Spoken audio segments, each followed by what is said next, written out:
I was halfway through a business trip in Singapore, sitting in a sterile hotel room that overlooked the glittering Marina Bay, when my phone lit up with a text from my sister Rachel. The message was casual, almost cheerful. Finally got rid of that eyesore. You're welcome smile, followed by a string of celebratory emojis that made my stomach twist before I even understood why.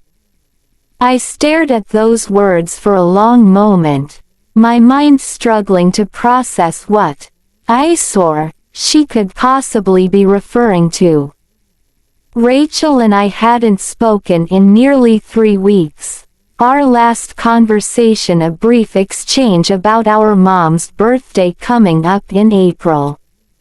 There was nothing pending between us, no discussions about property or sales or anything that would warrant this kind of message. My hands were shaking so badly I almost dropped the phone as I pulled up her contact and hit the call button. It rang 4 times.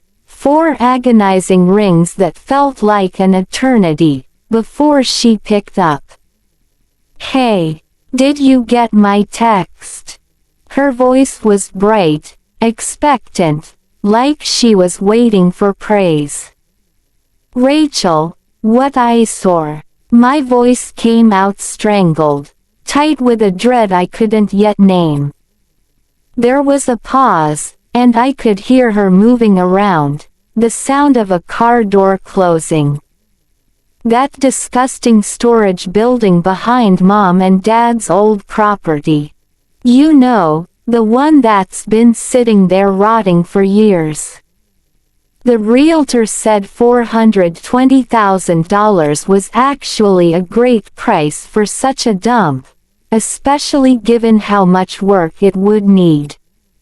Honestly, I thought they were being generous, but apparently there's some development happening in the area and I couldn't hear the rest.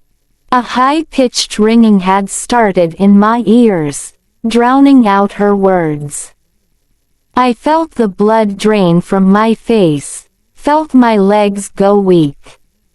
I sat down hard on the edge of the hotel bed, one hand gripping the phone, the other clutching the starched white duvet.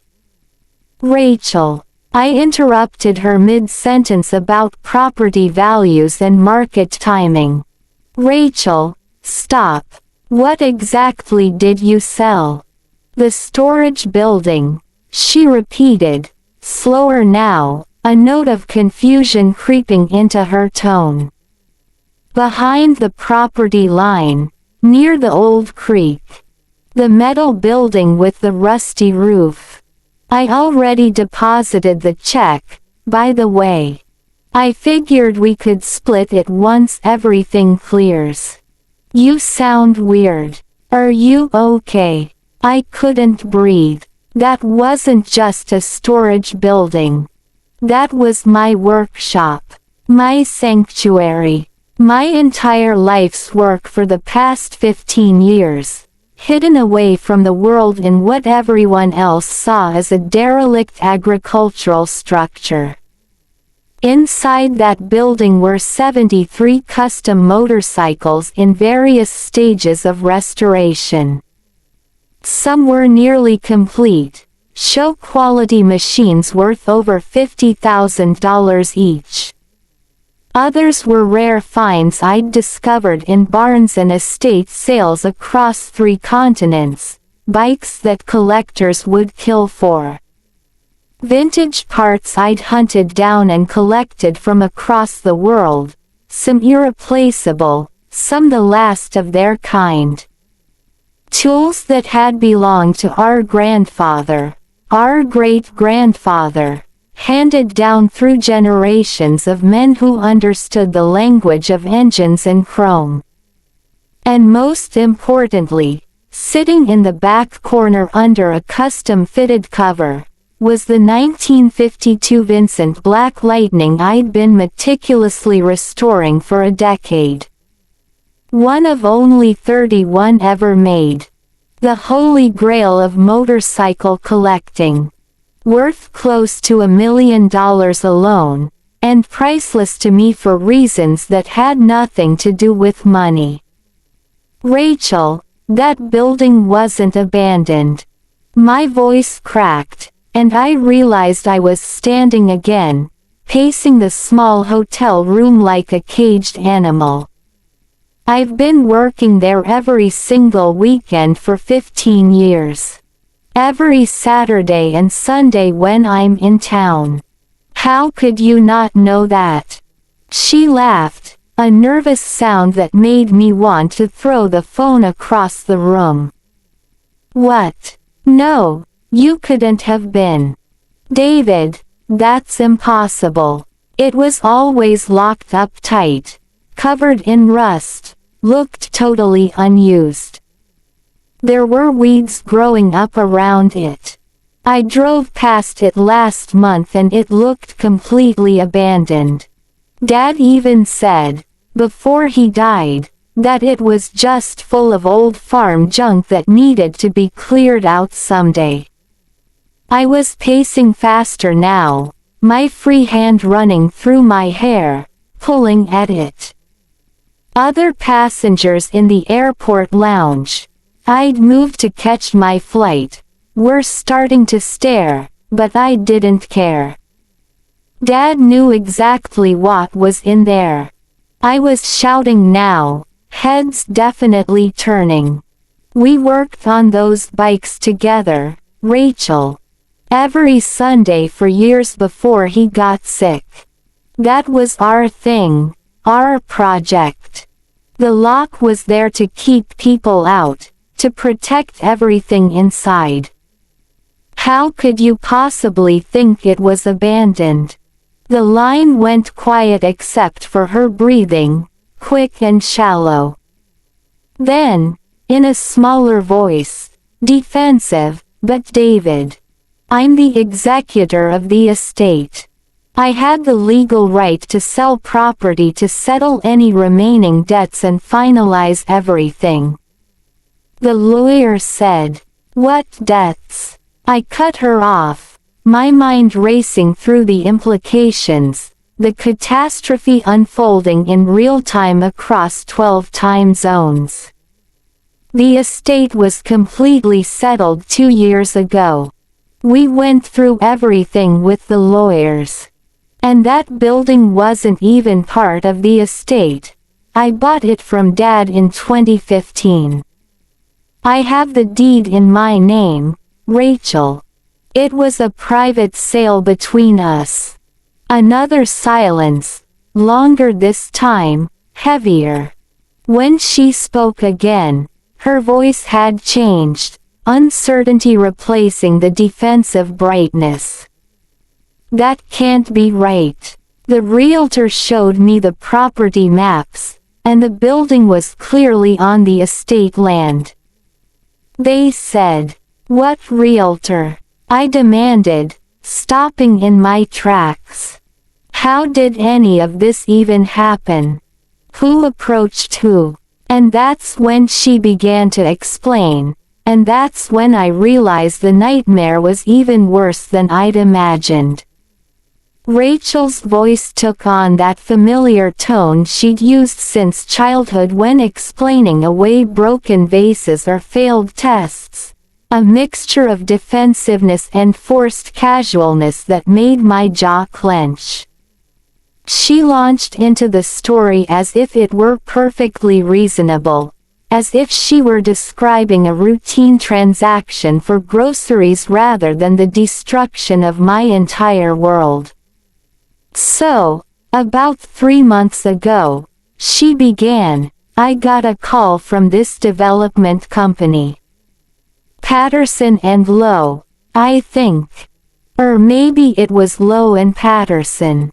Anyway, they were really professional, had a nice office downtown. The guy said they were buying up land parcels in the county for a planned community. You know, those mixed-use developments with shops and apartments and green spaces. He specifically mentioned there was an old agricultural building on what they thought was estate property, right on the boundary line with the Thompson farm. I pressed my phone harder against my ear, trying to control my breathing. People were boarding around me, the gate agent making announcements I barely registered. And you didn't think to call me to ask if I knew anything about it. I did think about it, she said, defensive now. But David, you've been so busy with everything. Your startup, all that travel to Asia. The last 3 times I tried to talk to you about estate stuff, you barely had 5 minutes. You kept saying you trusted my judgment, that I should handle the details because you were swamped. That was true, and the guilt of it hit me even through my rage. My tech company had been circling the drain for 18 months, and I'd been desperately trying to save it with investor meetings and pivots and all-night coding sessions. I'd let Rachel handle the smaller estate matters, selling Mom's china, dealing with the lawn service, coordinating with the property management company. But this was different. Rachel, there's a difference between selling some dishes and selling a building. You never actually went to look at it. Never walked over there to see what you were selling. The pause told me everything. The realtor said it would be demolished anyway as part of the development. He showed me pictures. It looked terrible, David. Rust everywhere, broken windows, the whole structure leaning to one side. He said it was potentially hazardous, that we could actually be liable if someone got hurt on the property. And honestly, I figured you were too busy with your tech stuff to care about Dad's old farm junk. My tech stuff. Dad's old farm junk. Each word was a knife. I thought I was being helpful, she continued, her voice getting smaller. The offer was cash, quick closing, no inspections needed. They said they wanted to move fast to keep the development on schedule. It seemed like found money, David. $420,000 for a building I genuinely thought was worthless, just taking up space and creating liability. I was going to surprise you with your half. I had to sit down. Right there in the airport terminal, I sank into one of those uncomfortable plastic chairs, my carry-on bag sliding off my shoulder. Rachel, listen to me very carefully. That building wasn't worthless. Inside were 73 vintage motorcycles. Custom restorations. Some of them worth $50,000, $60,000, even $100,000 each. I heard her breath catch. That's not possible. David, stop joking around. This isn't funny. I'm not joking. My voice rose again, strangled. My tech startup failed, Rachel. It's been dead for 6 months. I've just been going through the motions, trying to shut it down properly, deal with the investors. Those motorcycles were my backup plan. My way out. I've been cataloging everything, preparing to auction them through Sotheby's next month. Do you understand? That was my future you just sold. The silence stretched so long I thought the call had dropped. Then, barely audible, oh my God. There was a 1952 Vincent Black Lightning in there. I continued, my voice hollow now, shock setting in. Do you know what that is?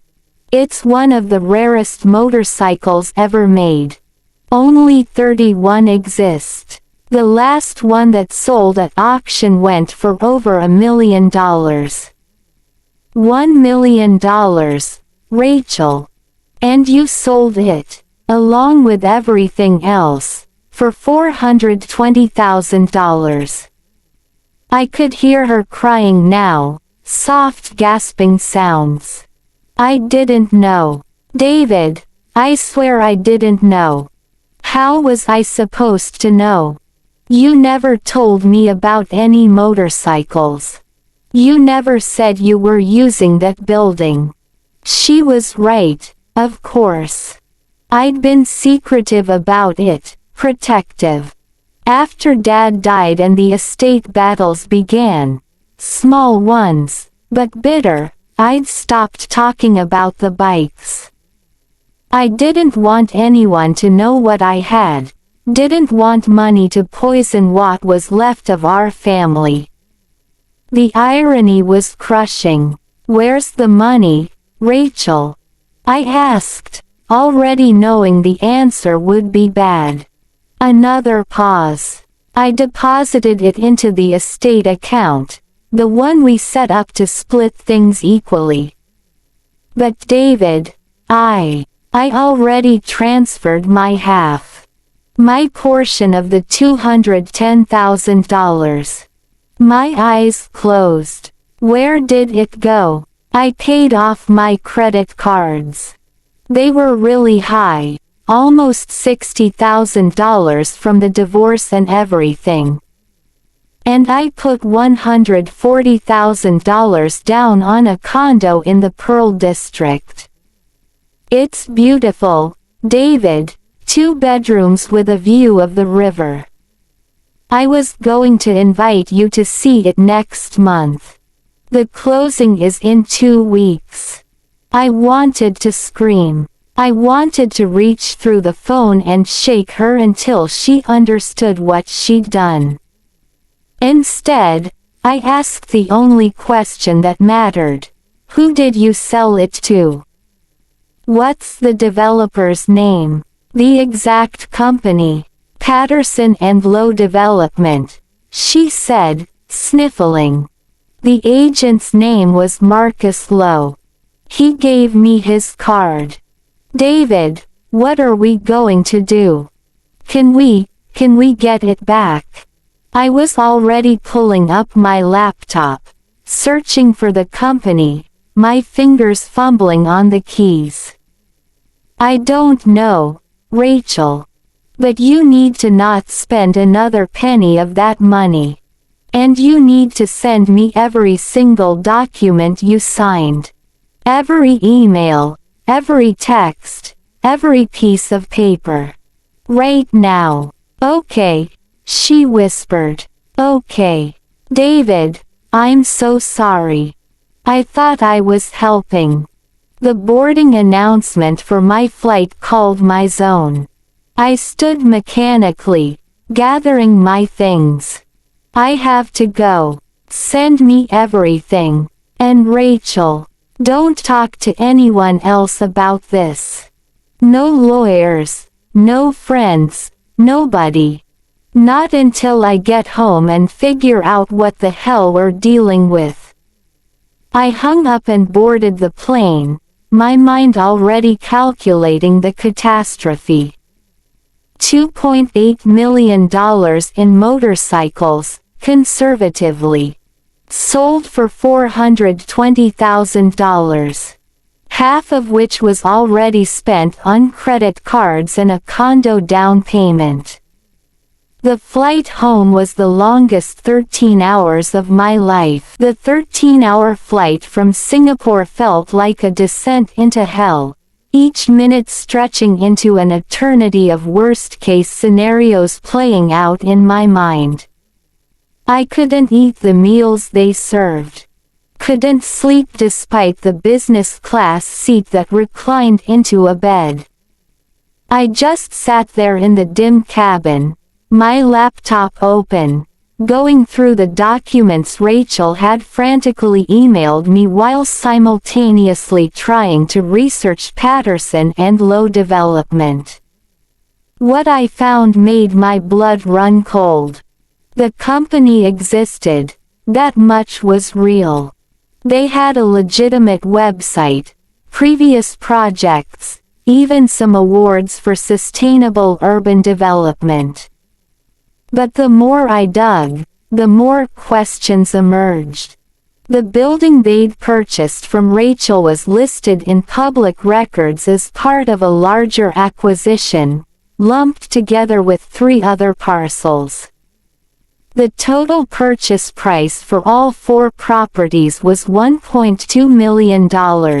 Which meant they'd paid significantly less than $420,000 for my building specifically. Someone had inflated the number to make Rachel feel like she'd gotten a deal. I opened the purchase agreement she'd sent. My hands were shaking so badly I had to set the laptop on the tray table. The contract was surprisingly sparse for such a significant transaction, only 4 pages, full of standard boilerplate language. But there, in section 7.3, was the clause that made my vision blur. Property sold as is, including all fixtures, improvements, and contents therein. Seller warrants clear title and acknowledges building contains miscellaneous personal property which seller hereby conveys to buyer as abandoned goods. Abandoned goods. My 15 years of work, my $1 million Vincent, my grandfather's tools, all legally classified as abandoned trash because my sister had checked a box without reading it. I pulled up the photos she'd mentioned, the ones the realtor had shown her. They were real photos of my building, but they'd been taken from specific angles that emphasize the weathered exterior, the overgrown weeds, the rusty patches on the metal siding. None showed the interior. None revealed the climate-controlled workspace I'd built inside, the custom lighting, the organized tool walls, the carefully maintained collection that represented my life's passion. The plane hit turbulence over the Pacific, and my stomach lurched. I barely made it to the bathroom before I was sick. When I finally landed at SeaTac, it was raining, of course it was raining, and I drove straight to the property without even stopping at my apartment. The 70-minute drive from Seattle gave me time to call my lawyer, a guy named Tom Hendricks who'd helped me with the startup dissolution. "David, it's 6 in the morning," he answered, groggy. "I need you awake. I need you sharp.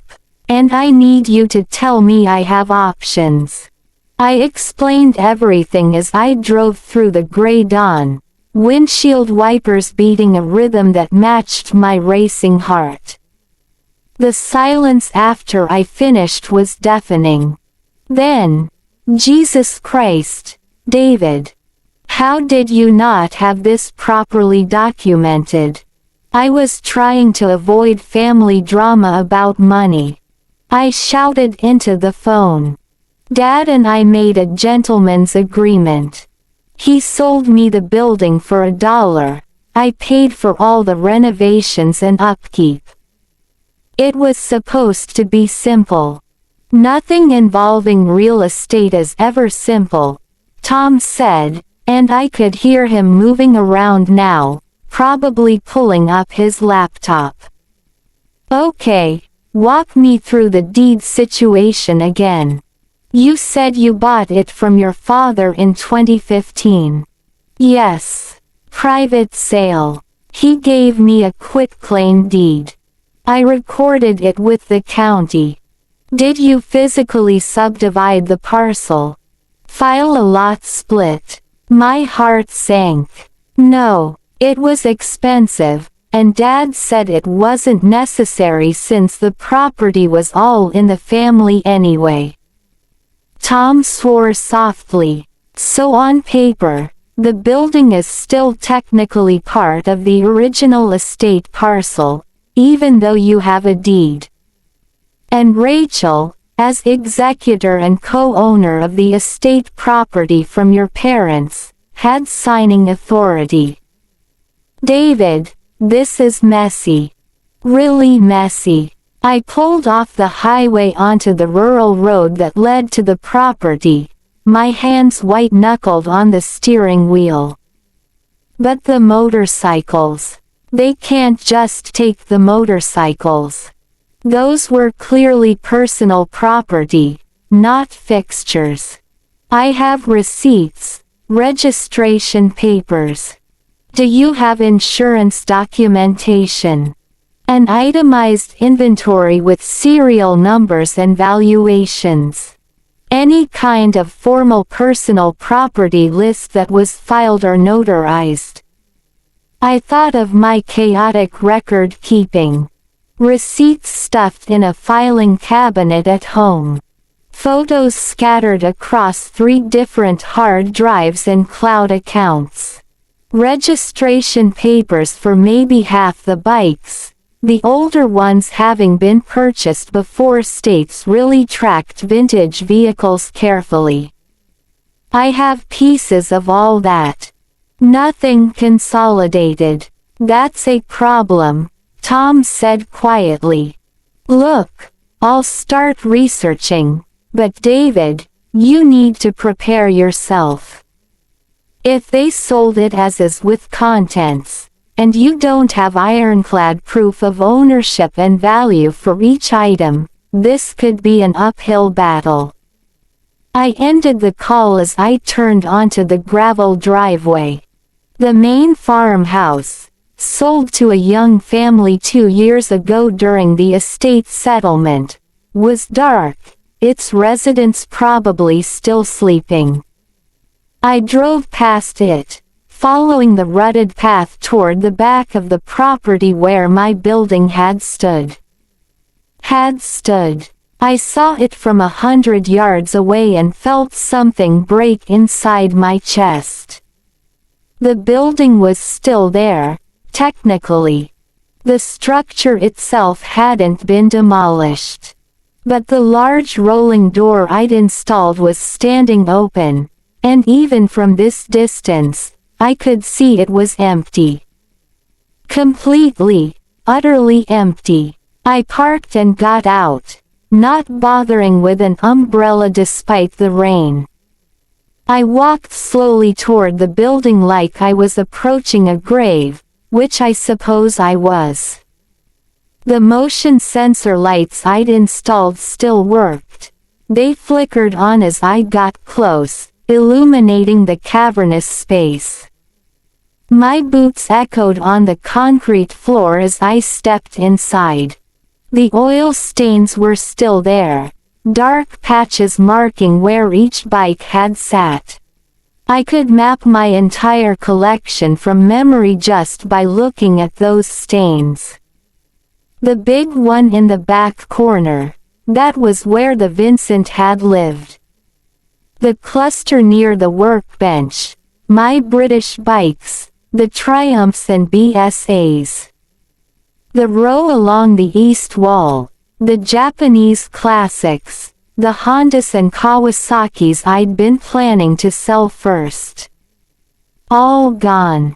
Fresh tire tracks crisscrossed the floor, and I could see where they'd brought in a large truck, probably multiple trucks, to haul everything away. They'd been thorough. The custom tool cabinets I'd built were gone. The parts shelves were empty. Even the vintage motorcycle posters I'd hung on the walls had been stripped away. I stood there in the center of the empty building, rain blowing in through the open door, and pulled out my phone. I took photos of everything: the empty space, the oil stains, the tire tracks. Evidence of what had been, though I wasn't sure evidence of absence would help me now. My phone rang. Tom, calling back. I found something. Patterson and Lowe filed a notice of intent to auction, miscellaneous vehicle inventory, with the state. It's scheduled for 3 weeks from now at a specialty auction house in Portland.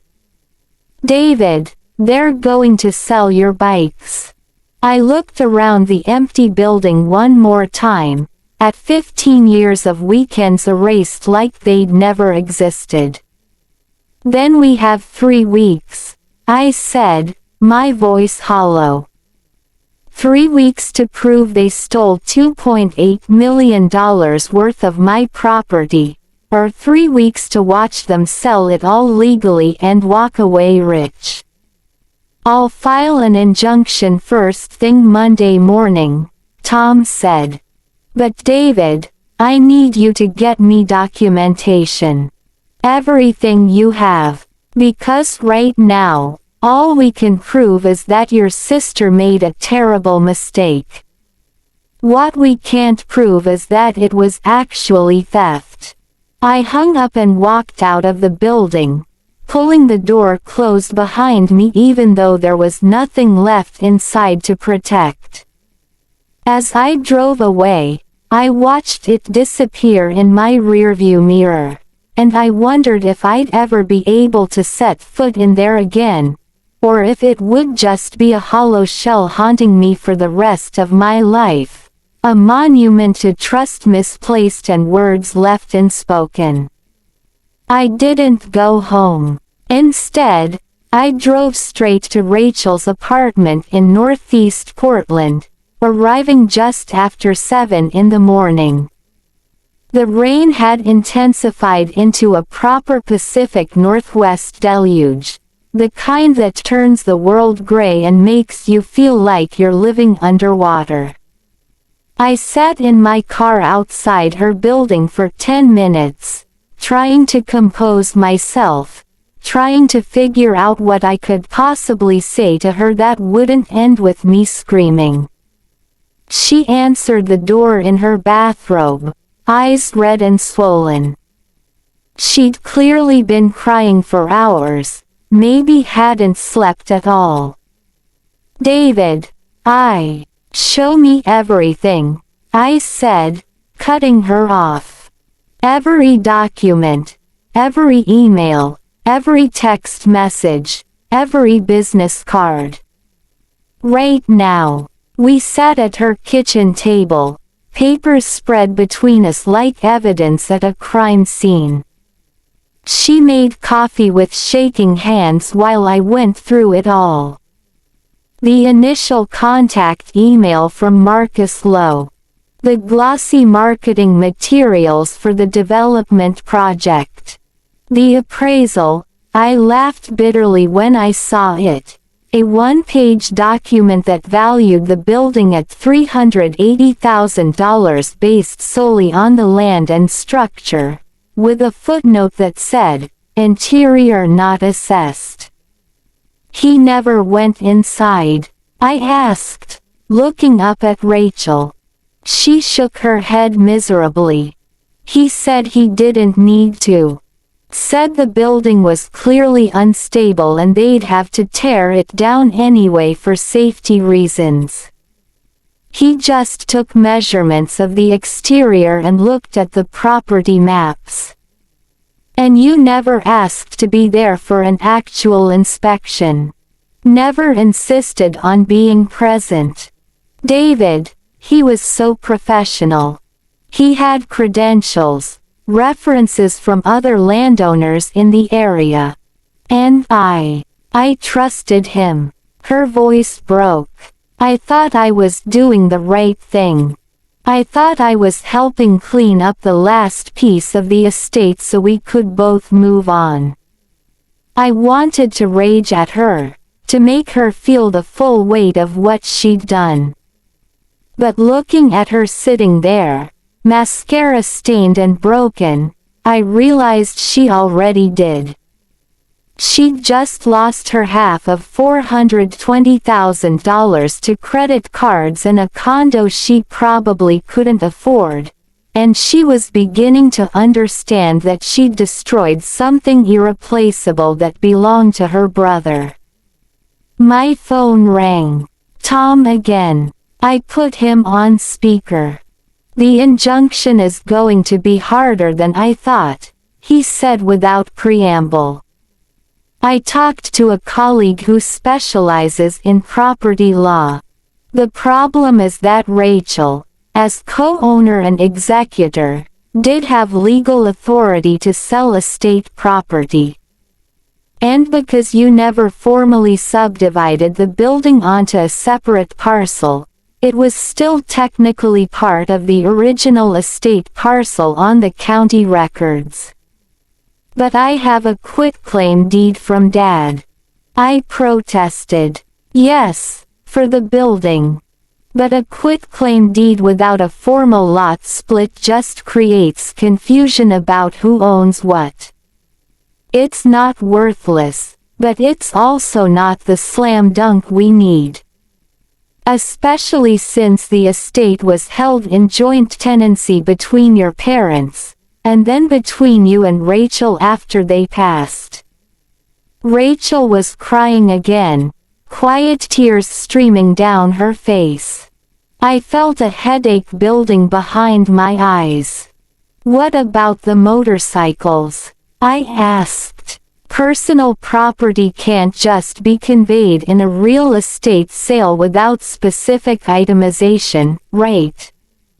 "That's where we might have an angle," Tom said, and I heard a note of hope in his voice. "The abandoned goods clause is going to be their defense, but if we can prove the property wasn't abandoned, that you were actively using the building, that the items had significant value and you had a reasonable expectation of privacy and security, we might be able to argue conversion or theft by deception." "What do we need?" "Documentation. I need proof you were there regularly. Utility bills in your name. Security system records. Receipts for maintenance or supplies. Dated photographs of the bikes. Registration papers. Anything that proves ongoing ownership and use." I closed my eyes, thinking. The building was on solar power. I installed panels in 2019. No electric bill. Water was from a well. But I have receipts for the solar installation, for tools I bought, for parts. I have my calendar. I blocked out every Saturday and Sunday for the past 5 years for workshop time. That's a start. What about the bikes themselves? Any particularly unique or documented ones? The Vincent Black Lightning. It was featured in a collector's magazine article 3 years ago, with photos of it in my workshop. And I have the original purchase receipt from when I bought it at an estate auction in 2016. Paid $347,000 for it. Tom whistled. That's exactly what we need. Find that article. Find that receipt. Find everything, David. We're filing the injunction today anyway, but the more ammunition you give me, the better chance we have of stopping that auction. After I hung up, Rachel and I sat in silence. Finally, she spoke. I'll give you my half of the money. All of it. I'll cancel the condo purchase, take the hit on the earnest money. I'll give you every penny. I shook my head. It's not enough, Rachel. Even if you give me all $420,000, I'm still down more than $2 million. And you've probably already spent or committed most of your half. I'll get a loan. I'll sell my car.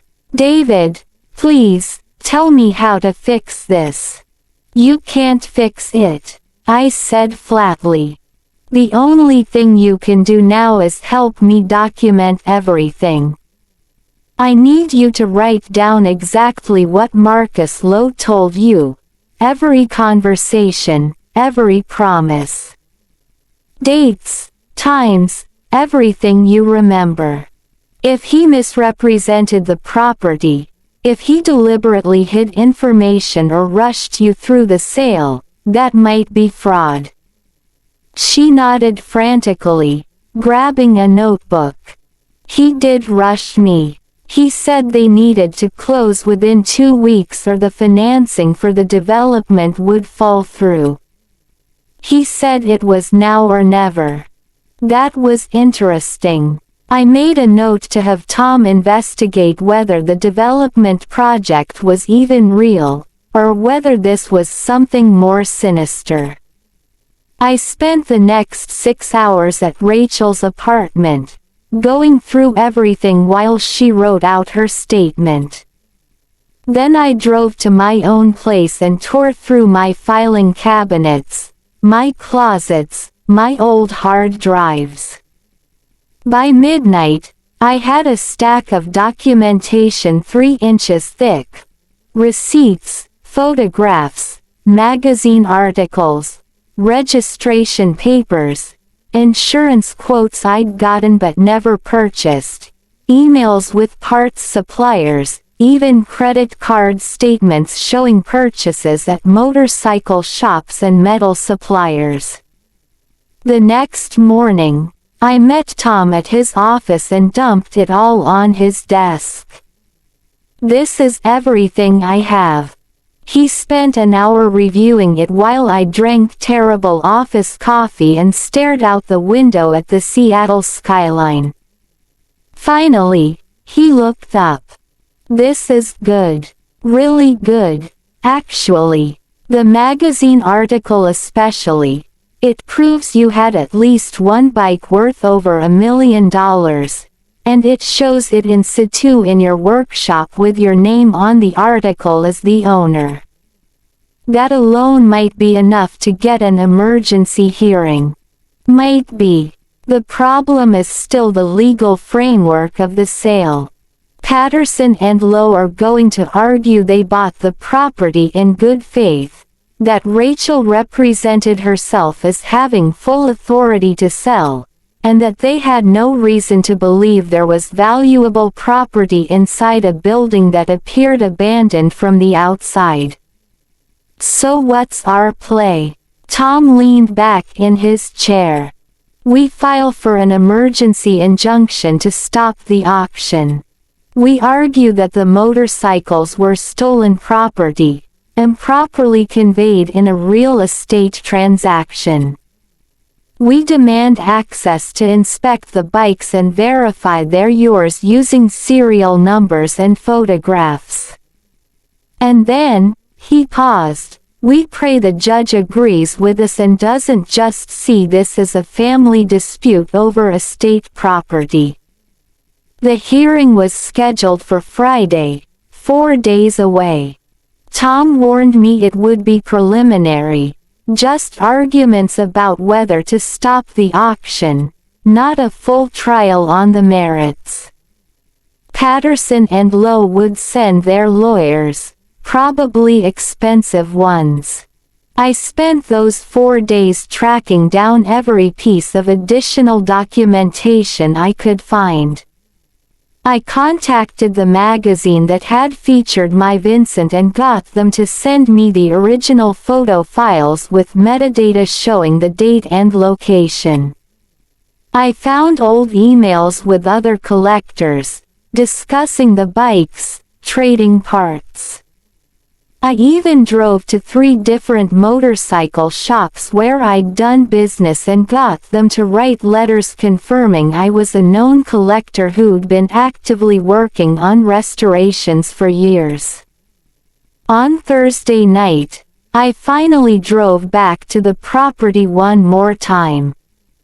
I needed to see it again, needed to walk through that empty building and remember what had been there. It was dark when I arrived, and I used my phone flashlight to illuminate the space. That's when I noticed something I'd missed before. In the far corner, partially hidden behind where my workbench had been, there were marks on the concrete floor.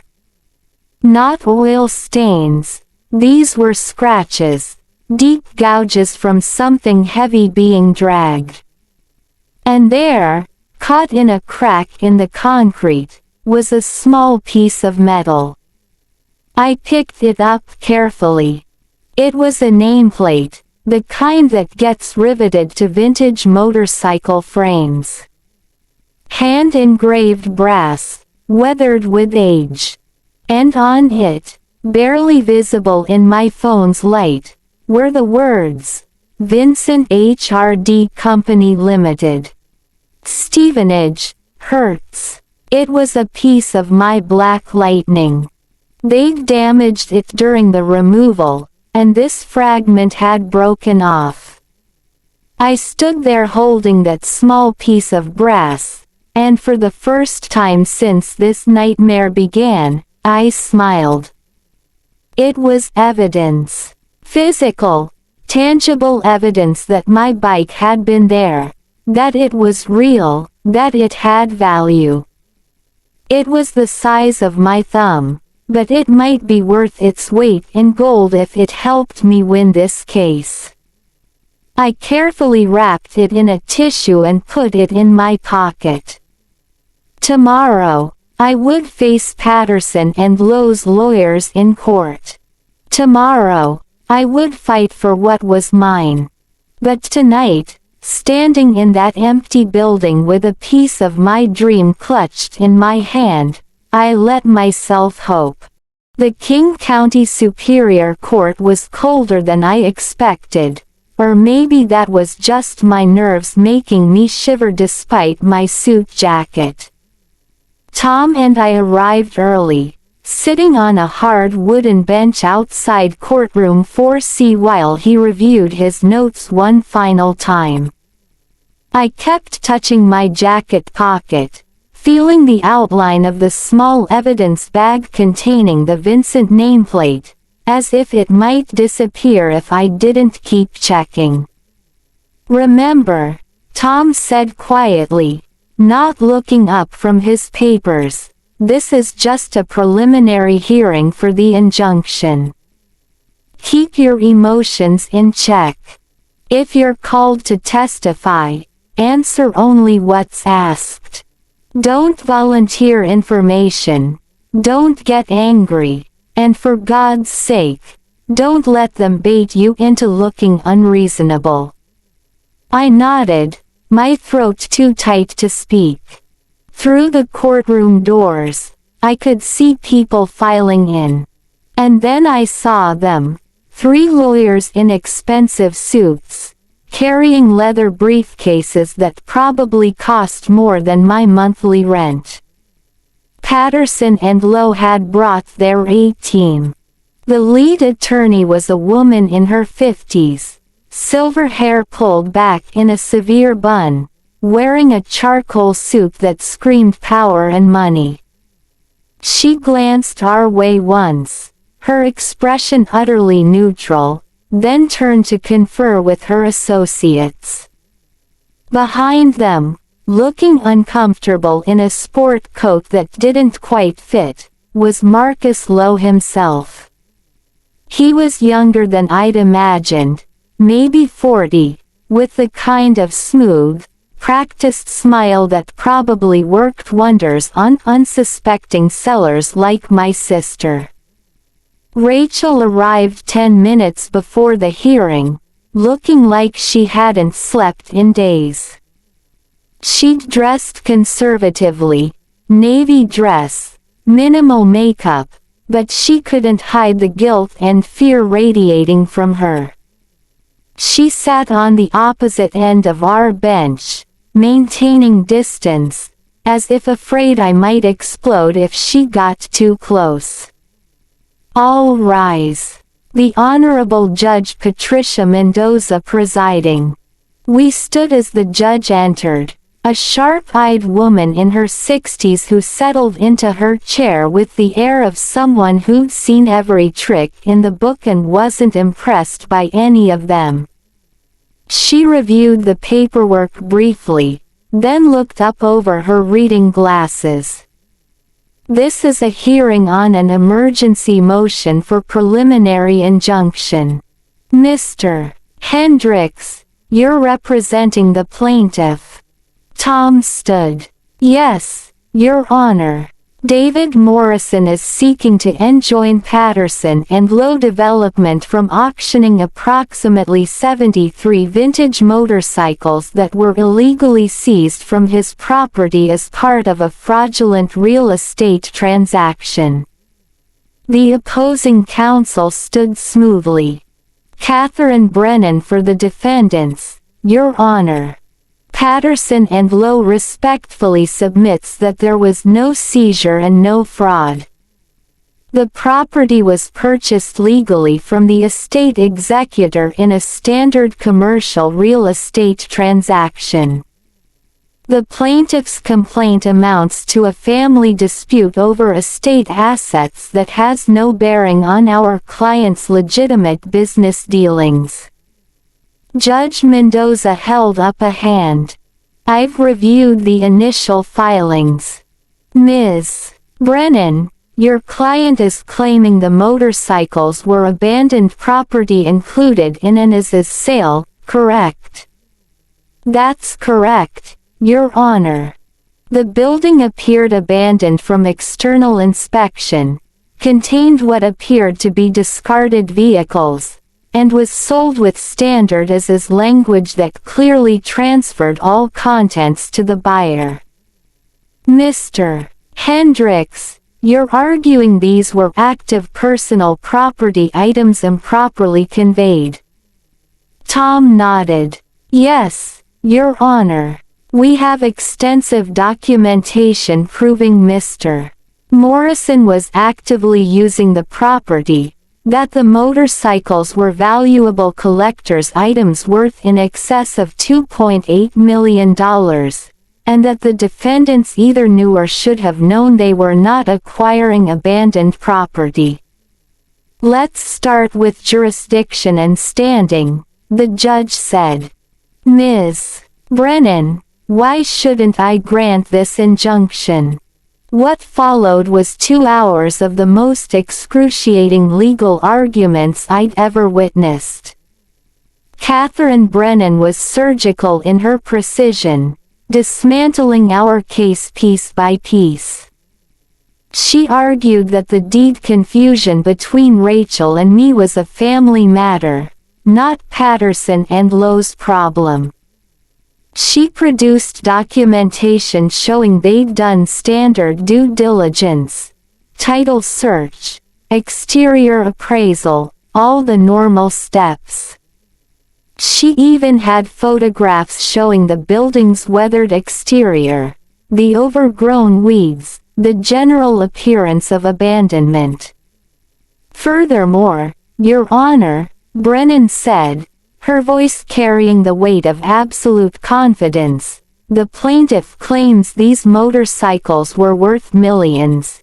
Yet he never insured them, never filed a personal property inventory with the county, never took basic steps any reasonable person would take to protect assets of such alleged value. This suggests either the valuation is grossly exaggerated, or Mr. Morrison was engaged in some form of tax avoidance or illegal asset hiding. I felt my face flush hot. Tom had warned me this would come up, but hearing it stated so baldly in open court made me want to stand up and shout. Tom's hand on my arm kept me seated. When it was Tom's turn, he presented our documentation methodically. The magazine article featuring the Vincent. The receipt showing I'd paid $347,000 for it 9 years ago. Photographs with metadata. The nameplate fragment in its evidence bag. Letters from motorcycle shops confirming my ongoing business with them. Your Honor, this isn't about family disputes or due diligence, Tom argued. This is about a development company that acquired property containing millions in valuable assets for a fraction of their worth, either through deliberate fraud or willful blindness. They rushed the sale, never inspected the interior, and are now attempting to profit enormously from what amounts to conversion of Mr. Morrison's property. Judge Mendoza studied the nameplate fragment. This came from the building. Yes, Your Honor. I found it 3 days ago, caught in a crack in the concrete where the defendants had dragged the motorcycle during removal. It broke off during their hasty extraction of the property. Brennan was on her feet immediately. Objection, Your Honor. That's pure speculation. That piece of metal could have been there for years, could have come from anywhere. There's no chain of custody, no proof it came from any specific motorcycle, and certainly no proof our client damaged anything. The judge set the nameplate down carefully. Mr. Morrison, you'll testify.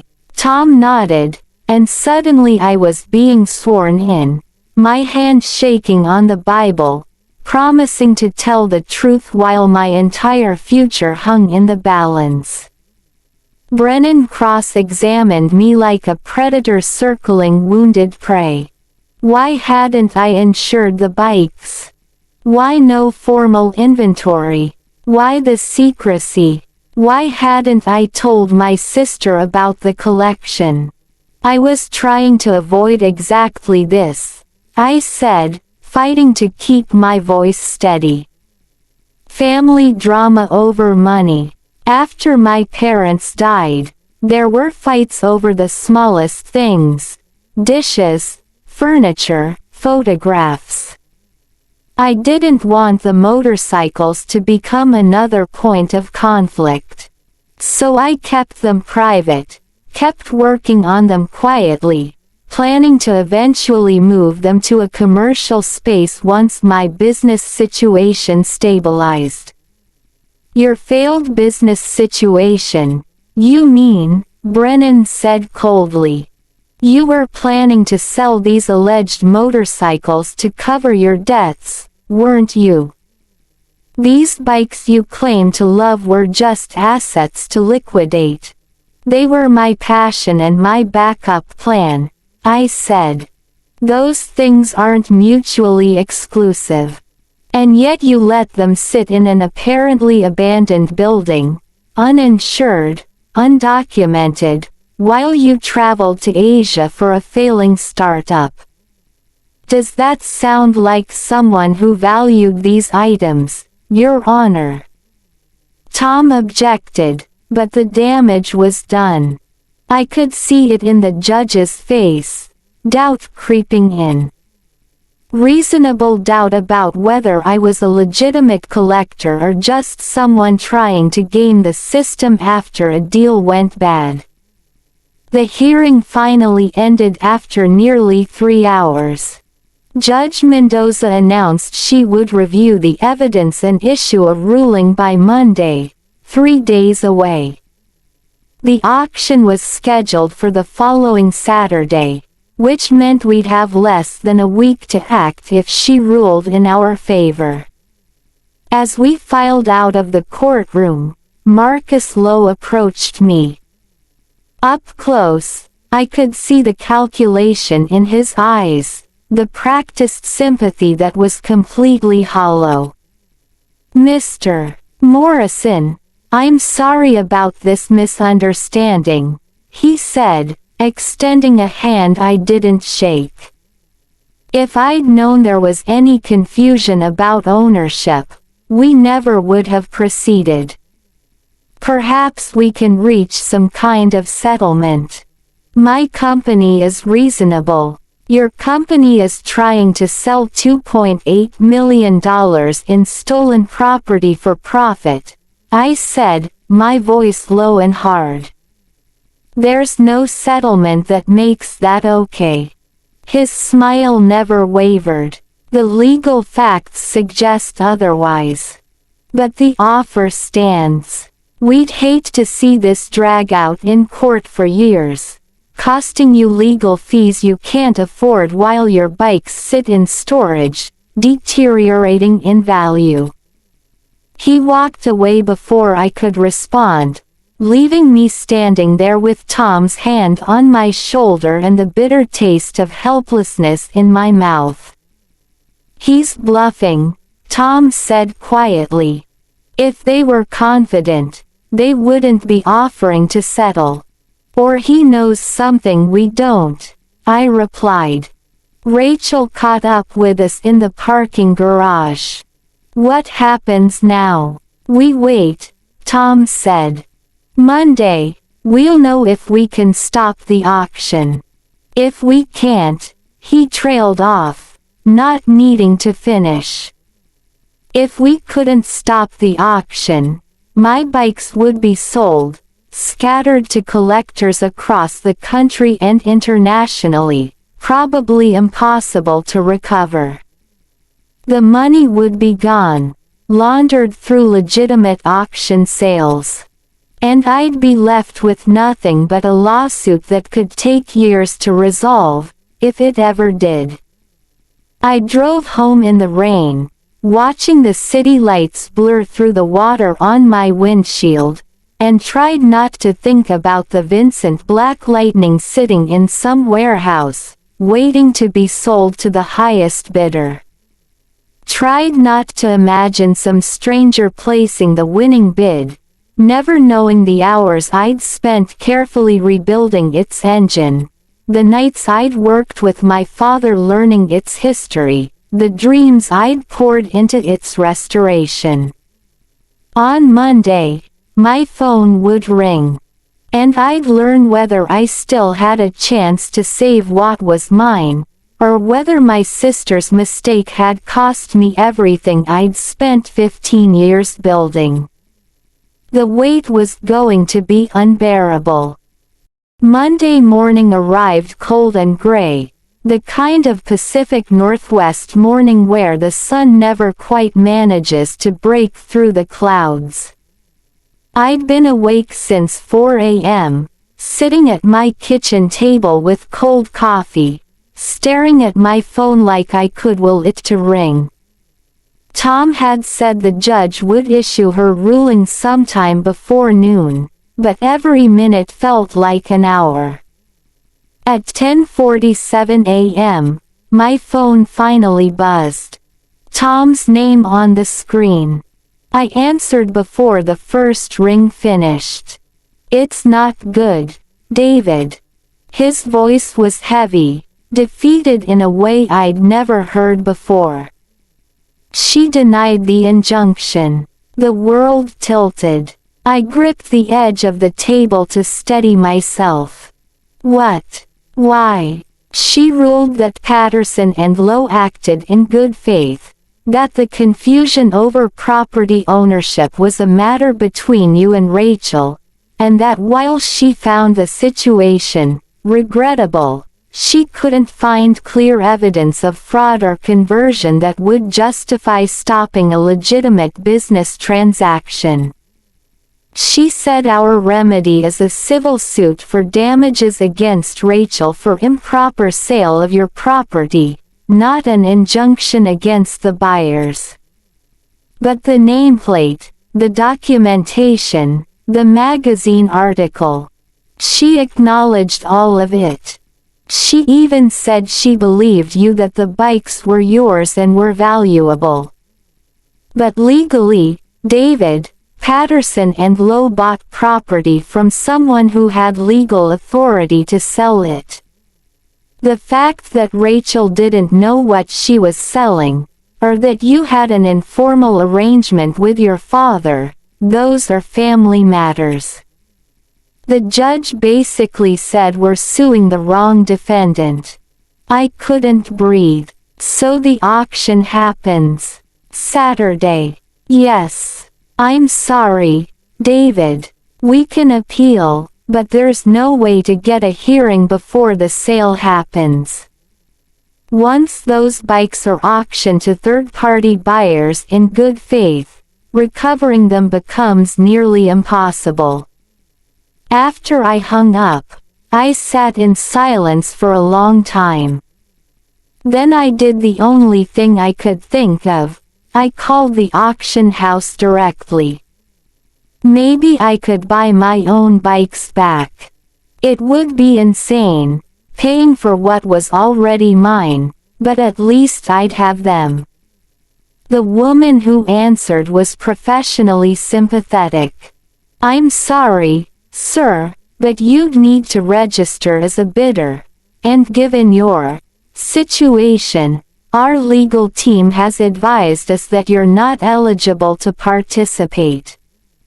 Conflict of interest. They're my motorcycles, I said, hating how desperate I sounded. That's a matter for the courts, sir. The auction will proceed as scheduled with registered bidders only. I spent Tuesday and Wednesday in a haze, barely functional. Tom filed a civil suit against Rachel for improper disposal of my property, but we both knew that even if we won, it would be years before any judgment, and Rachel didn't have the money anyway. I'd be suing my sister into bankruptcy to recover a fraction of what was lost. On Thursday, I did something I'd sworn I'd never do. I went to see Rachel. She answered her door looking worse than I felt, if that was possible. The guilt had carved itself into her face, aging her years in just days. David, I need your help, I said, cutting off what was surely going to be another apology I couldn't bear to hear. I can't bid at the auction, but you can. She blinked. What? You have some money left, right? From your half. And you could get a loan, use the condo deposit that hasn't been forfeited yet. We pool whatever we can, and you bid. You buy back what you sold. As many as we can afford. David, I have maybe $30,000 left. Even with a loan, I could get maybe another $50,000 at most. That's not enough for. It's enough for something, I said. The auction house has a preview tomorrow. I can't go, but you can. I need you to look at the bikes, identify the most valuable ones, the ones we absolutely have to get back. Then Saturday, you bid. You fight. You do whatever it takes. She was crying now, nodding frantically. Okay. Yes. Anything. I'll do anything. Friday's preview was torture. Rachel FaceTimed me from the auction house, walking through the display area where my bikes were arranged like museum pieces. Each one she showed me was a knife in my chest. The 1969 Honda CB750 I'd found in a barn in Montana. The Triumph Bonneville that had taken me 3 years to track down the correct period parts for. The BSA Gold Star I'd restored with my father during his final year. And there, in the center of the display floor, spotlit like the crown jewel it was, stood my Vincent Black Lightning. "Oh, David," Rachel whispered, her phone camera shaking as she focused on it. "It's beautiful." It was. They'd cleaned it up, the black paint gleaming, the chrome polished to perfection. All my work, all those hours, on display for strangers to admire before they tore it away from me forever. "What's the estimate?" I asked, my voice barely audible. Rachel leaned in to read the placard. "Pre-auction estimate, $850,000 to $1.2 million. Less than I knew it was worth, but still impossibly beyond our reach. Even if we pulled every penny we could scrape together, we'd barely make the opening bid." "Focus on the others," I told her. "The Japanese bikes, some of the British middleweights. Things that might fly under the radar. We can't save them all, but we save what we can." Saturday morning, I sat in my apartment watching the auction livestream on my laptop, feeling like I was attending my own funeral. Rachel was there in person, bidder number 247, with $73,000 in verified funds, every penny she could liquidate, borrow, or beg in 3 days. The Japanese bikes came up first. I watched Rachel's paddle rise, watched her bid $12,000 for my CB750, then $15,000, then $18,000 before she was outbid by a collector in Germany. She won a Kawasaki H2 for $9,000, at least we saved one, and a Suzuki GT750 for $11,000. Small victories that felt like ashes. Then came the British bikes. The room's energy changed. These were rarer, more desirable. Rachel managed to win a Triumph Bonneville for $23,000, almost certainly overpaying, but at least it was coming home. But the BSA Gold Star went for $31,000 to a phone bidder, and I watched it disappear knowing my father's hands had touched it last. Finally, Lot 47. The Vincent Black Lightning. The auctioneer's voice was reverent.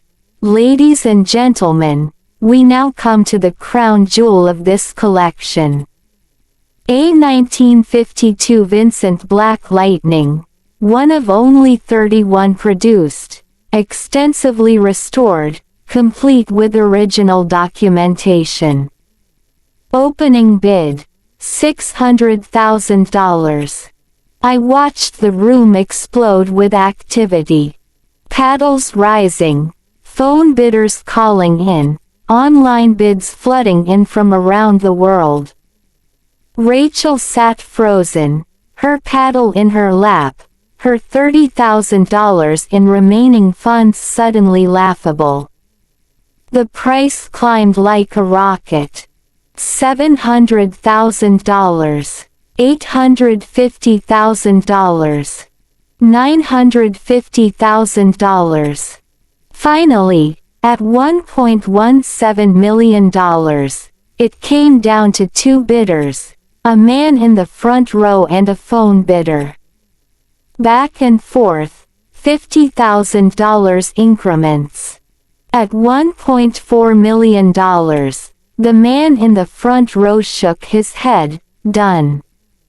The auctioneer turned to the phone bank. Fair warning at $1.4 million. Last call. Sold. to the phone bidder for $1.4 million. And just like that, it was gone. My Vincent, my masterpiece, sold to someone I'd never meet for a price I'd never see. The auction ended 2 hours later. Patterson and Lowe had grossed over $3.2 million from my collection. After auction house fees and expenses, they'd probably net $2.7 million. They'd bought it all for $420,000 and flipped it for a $2.3 million profit in less than 2 months. Rachel brought the 3 bikes she'd managed to save to a storage unit I'd rented. We stood there looking at them, 3 survivors out of 73, and she broke down completely. "I'm so sorry," she sobbed. "I'm so sorry. I've destroyed everything. I've ruined your life and bankrupted myself and destroyed our family and—" "Stop," I said quietly. "Just stop." I was too empty for anger anymore. Too hollowed out for rage. I looked at those 3 bikes, the Kawasaki, the Suzuki, the Triumph, and felt nothing. They were strangers to me now, tainted by the loss of all the others. "The civil suit will move forward," I told her. "Tom says we might get a judgment against you for improper disposal of property. It'll probably be $100,000, maybe $200,000 if we're lucky. You'll have to pay it over time, or declare bankruptcy. Either way, it won't come close to covering what was lost." "I know," she whispered. "And our relationship is over, Rachel. I can't look at you without seeing everything that's gone. Maybe someday I'll be able to forgive you, but right now, I need you to stay away from me."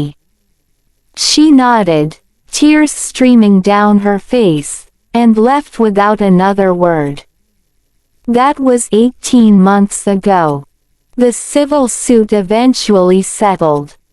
Rachel declared bankruptcy, and I received $47,000 total, barely enough to cover Tom's legal fees.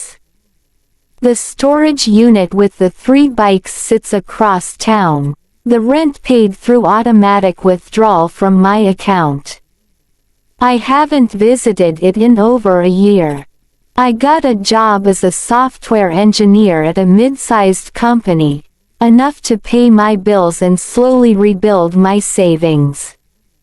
My apartment is functional but empty, no pictures on the walls, no personal touches. I work, I sleep, I exist. Sometimes I search online auction records and find my bikes. The Vincent sold again 6 months after the auction, this time privately to a collector in Dubai for an undisclosed sum. The BSA Gold Star is in a museum in England. The CB750 appears in Instagram posts from its new owner in Munich, pristine and beautiful, living a life I'd planned for it. I see Rachel occasionally, unavoidable in a city this size. She moved to Arizona like our brother said, working as a receptionist, living in a modest apartment, her dreams of the Pearl District condo long dead. She tried to reach out on my birthday last year, a card with a long handwritten apology.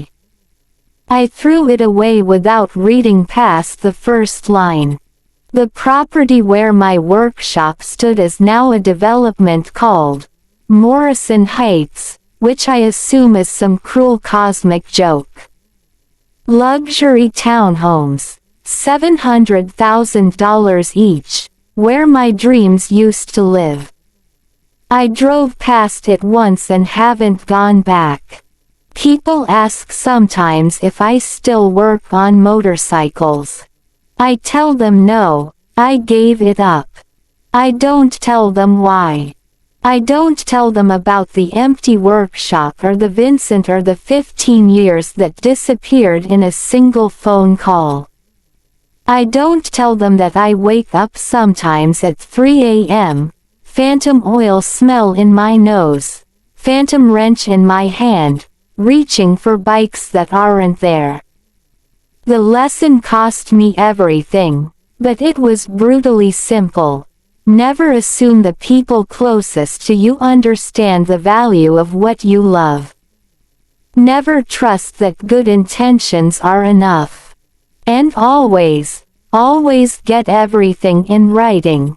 Every deed, every agreement, every understanding between family members who think love is enough to protect what matters.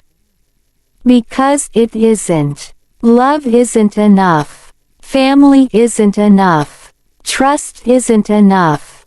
All that's enough is a piece of paper, properly filed, that says in black and white, "This is mine, and no one can take it from me." I learned that lesson $2.8 million too late.